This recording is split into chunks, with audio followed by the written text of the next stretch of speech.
আমাদের ভৌত বিজ্ঞান অর্থাৎ জিকেএস ভৌত বিজ্ঞান থেকে তোমাদের এখান থেকে প্রশ্ন 100% তোমরা কমন পাবে। তো চলো ক্লাসটা আমরা শুরু করি, কথা না বলি। তোমরা যদি ভাবো যে আমাদের কাছে কয়েকদিন পড়তে চাও, ভিডিও নিচে ডিসক্রিপশন হোয়াটসঅ্যাপ নাম্বার আছে, সেখান থেকে তোমরা যোগাযোগ করতে পারো। আর ভিডিও নিচে ডিসক্রিপশন হোয়াটসঅ্যাপ গ্রুপ আছে, প্লাস টেলিগ্রাম চ্যানেল আছে, সেখানে তোমরা যুক্ত হয়ে থাকতে পারো।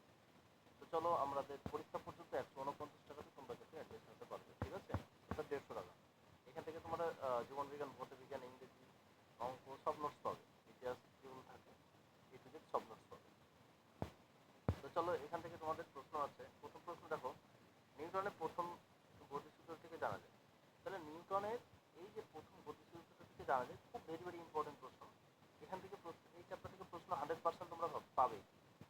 তাহলে আমরা কথা না বাড়িয়ে শুধুমাত্র উত্তরের দিকে চলে যাব। নিউটনের প্রথম গতির সূত্র থেকে জানা যায়, এখানে হচ্ছে একটা হচ্ছে বলের সংজ্ঞা আর একটা হচ্ছে বলের পরিমাণ।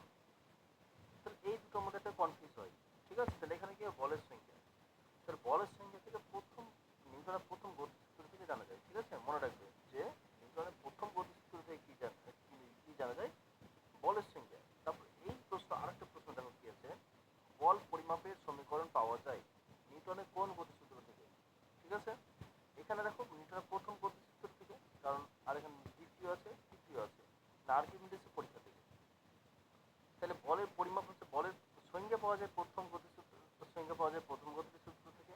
তাহলে বলের পরিমাণ, বলের সংজ্ঞা পাওয়া যায় প্রথম, ঠিক আছে? তাহলে বলের পরিমাণ যদি বলা হয়, এখানে বলের পরিমাণ বলেছে, তাহলে বলের পরিমাণ কোন সূত্রতে হবে? এখানে তো আমরা প্রথম গতিসূত্র হলো না, এটা তো বাদ হয়ে গেল। তাহলে এটা কি হবে? সঠিক উত্তর নিউটনের দ্বিতীয় গতিসূত্র থেকে কিন্তু বলের সংজ্ঞা পাওয়া যায়, ঠিক আছে? নিউটনের দ্বিতীয় গতিসূত্র থেকে বলের পরিমাণ পাওয়া যায়, ঠিক আছে? ক্লিয়ার? তারপর নেক্সট প্রশ্ন চলে যায়, 3 নম্বর প্রশ্ন। দেখো 3 নম্বর কি বলছে, বল পরিমাপ করা যায়।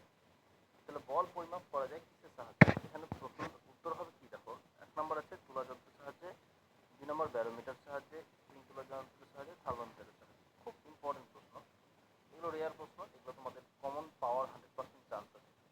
তাহলে বল পরিমাপ করা যায়, কারণ হচ্ছে আমরা যে প্রশ্নগুলো করাচ্ছি তোমরা পরীক্ষা হলে গেলেই বুঝতে পারবে প্রশ্নটা কতটা কমন আছে, ঠিক আছে? 3 নম্বর সঠিক উত্তর হবে অপশন সি, স্প্রিং তুলা যন্ত্রের সাহায্যে, ঠিক আছে? বল পরিমাপ করা যায়। তারপরে দেখো নেক্সট প্রশ্ন, 4 নম্বর প্রশ্ন কি বলছে, এসআই পদ্ধতিতে বলের পরম একক। তাহলে এসআই পদ্ধতিতে বলের পরম একক কি, ডাইন, নিউটন, গ্রাম পার সেমি, না কিলোগ্রাম পার ঘনমিটার? তাহলে এসআই পরম একক কি? এসআই পদ্ধতিতে এসআই পরম একক কি? খুব ইম্পর্টেন্ট প্রশ্ন। সিজিএস যদি বলতো তাহলে কি হতো, এসআই যে এখানে যদি বলেছে এসআই পদ্ধতিতে বলেছে, তাহলে এখানে নিউটন হবে। আর সিজিএস যদি বলতো তাহলে কি হতো, সিজিএস করতে হবে ডাইন হতো। এটা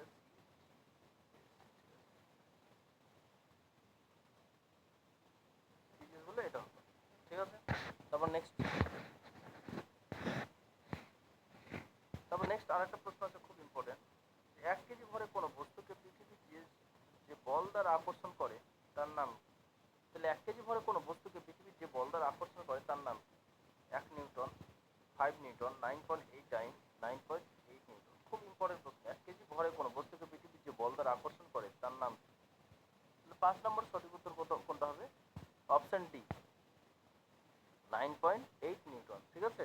তাহলে 1 কেজি ভরে কোনো বস্তুকে পৃথিবীর যে বল দ্বারা আকর্ষণ করে তার হচ্ছে মান হচ্ছে 9.8 নিউটন।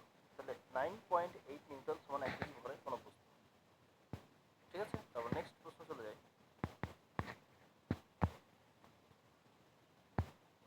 তারপর কি বলেছে, 6 নম্বর প্রশ্ন, একটি বস্তুকে মেঝেতে রেখে টানলে টানের বিপরীত দিকে যে বল ক্রিয়া করে তা হলো কি? একটি বস্তুকে যদি মেঝে তুমি টানো, তাহলে টানের বিপরীত দিকে যে বল ক্রিয়া করে তা হলো কি?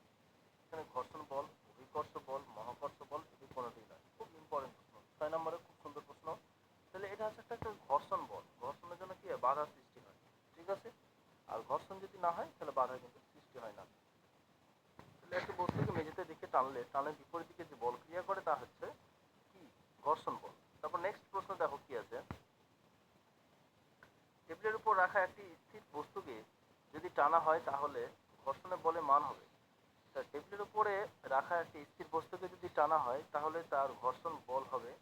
সঠিক উত্তর কোনটা হবে? অপশন এ, বস্তু ওজনের সমান হবে। 9.8 নিউটন হবে, শূন্য হবে না বস্তুর ভরের সমান হবে। তাহলে 7 নম্বরের সঠিক উত্তর কোনটা হবে? তাহলে এখানে সঠিক উত্তর হবে যে টেবিলের উপর রাখা একটি স্থির বস্তুকে যদি টানা না হয় তাহলে ঘর্ষণ বলের মান কি হবে? বস্তুর ভরের সমান হবে। ঠিক আছে, যদি না টানো ওখানে রেখে দাও তাহলে বস্তুর ভরে কি হবে? সমান হবে। ঠিক আছে, মনে রাখবে। আর যদি এখানে বলছে কি একটা বস্তুকে মেঝেতে টানলে টানের বিপরীত দিকে যে বল ক্রিয়া করে তাকে ঘর্ষণ বল বলা হয়। আর যদি না টানে তাহলে ওই বস্তু ভরের সমান হবে। ঠিক আছে, তারপরে দেখো কি বলছে 8 নম্বর প্রশ্ন। মেঝের উপরে রাখা একটি বস্তুকে 5 নিউটন বল দ্বারা টানা সত্ত্বেও বস্তুটি স্থির অবস্থায় আছে, এখানে ঘর্ষণ বলের মান কত? খুব ইম্পর্টেন্ট, এরকম টাইপের একটা ম্যাথমেটিক্স দিতেই পারে পরীক্ষায়। তাহলে 8 নম্বর সঠিক উত্তর হবে। তাহলে মেঝের উপরে রাখা একটি বস্তুকে 5 নিউটন বল দ্বারা যদি 5 নিউটন মেঝের উপরে রাখা বস্তুকে 5 নিউটন বল দ্বারা টানা সত্ত্বেও বস্তুটি স্থির অবস্থায় আছে, এখানে ঘর্ষণ বলের মান কি হবে? ঘর্ষণ বলের মান শূন্য হবে না 5 নিউটন হবে না 10 নিউটন হবে না 15 নিউটন হবে? সঠিক উত্তর কোনটা হবে? অপশন বি হবে সঠিক উত্তর, 5 নিউটন। ঠিক আছে, স্থির অবস্থায় হয় তাহলে তার ঘর্ষণ বলের মান কত হবে? 5 নিউটন। তারপর নেক্সট প্রশ্ন 9 নম্বর প্রশ্ন কি বলেছে দেখো, ঘর্ষণ বল সর্বদা কি হচ্ছে? গতির অভিমুখে ক্রিয়া করে, গতির বিরুদ্ধে ক্রিয়া করে, অভিকর্ষ বলের দিকে ক্রিয়া করে না অভিকর্ষ বলের বিপরীত দিকে ক্রিয়া করে? খুব ইম্পর্টেন্ট প্রশ্ন। ঘর্ষণ বল সর্বদা কি করে? 9 নম্বরের সঠিক উত্তর কোনটা হবে? এই সময় গতির বিরুদ্ধে কাজ করে। ঠিক আছে, ঘর্ষণ বল তুমি যদি টেনে নিয়ে যাও তাহলে বাধা সৃষ্টি করবে। ঠিক আছে, এর আগে যে আমরা একটা প্রশ্ন করলাম যে তাহলে ঘর্ষণ বল সর্বদা কি গতির বিরুদ্ধে কাজ করবে। ঠিক আছে, নেক্সট প্রশ্ন চলে যায়।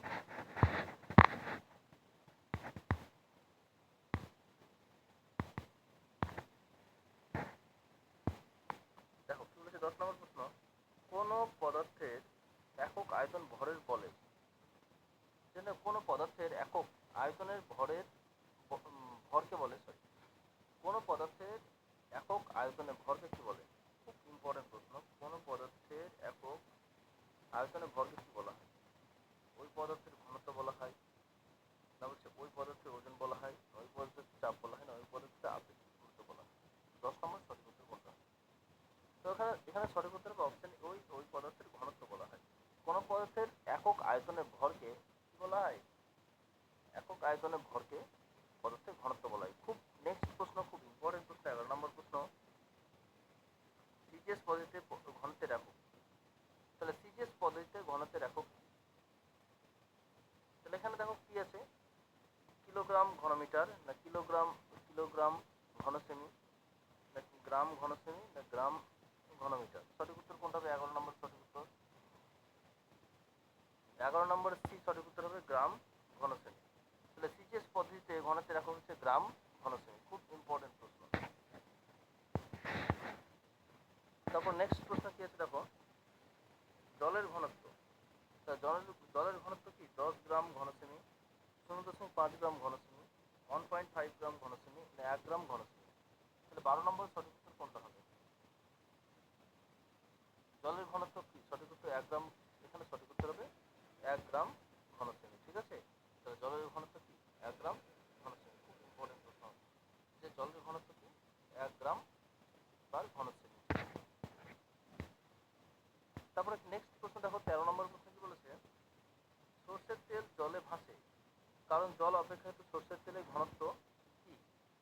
খুব ইম্পর্টেন্ট, এগুলো কিন্তু প্রশ্ন দিতে পারে যে সরষের তেল জলে ভাসে কারণ হচ্ছে যে জলের অপেক্ষায় সরষের তেলের ঘনত্ব কি? এখানে হচ্ছে বেশি, কম, সমান বলা যায়। সঠিক উত্তর কোনটা হবে? 13 নম্বরের সঠিক উত্তর। তাহলে এখানে সঠিক উত্তর হবে ঘনত্ব হচ্ছে কম। সরষের তেল জলের থেকে ঘনত্বটা কম বলেই সে ভেদ করতে পারে না, তার জন্য উপরে সে ভাসে। ঠিক আছে, তারপরে দেখো নেক্সট প্রশ্ন কি বলেছে 14 নম্বরে, পারদের ঘনত্ব 13.6 গ্রাম ঘনসেমি, সুতরাং 10 ঘনসেমি পারদের ভর হবে।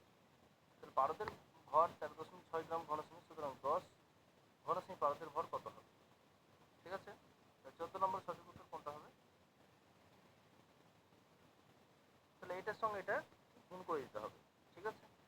তাহলে এটার সঙ্গে ১১.৬ এর সঙ্গে ১০ ঘনসেমি পারদের ভর যদি গুণ করা হয় তাহলে অপশন বি হবে সঠিক ১৩৬ গ্রাম। খুব ইম্পর্টেন্ট প্রশ্ন।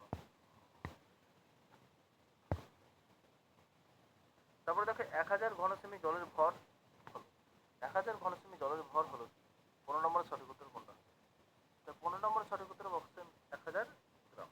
তাহলে ১০০০ ঘনসেমি জলের ভর হলো ১০০০ গ্রাম, ঠিক আছে? তো এই যে তোমাদের ১৫টা প্রশ্ন করালো